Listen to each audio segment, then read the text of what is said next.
Over in Palmer, police are investigating an armed home invasion. Officers say they responded to a residence on Central Street at around 2 p.m. yesterday.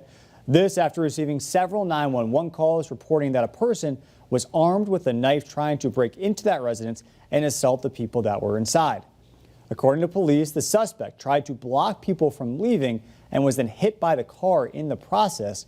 Police say that after that, he continued to chase the car even after he was hit. Responding officers took him into custody, then brought him to the hospital with what they're calling minor injuries. That suspect, who has not been named, is now being held without the right to bail, and he's now facing several charges.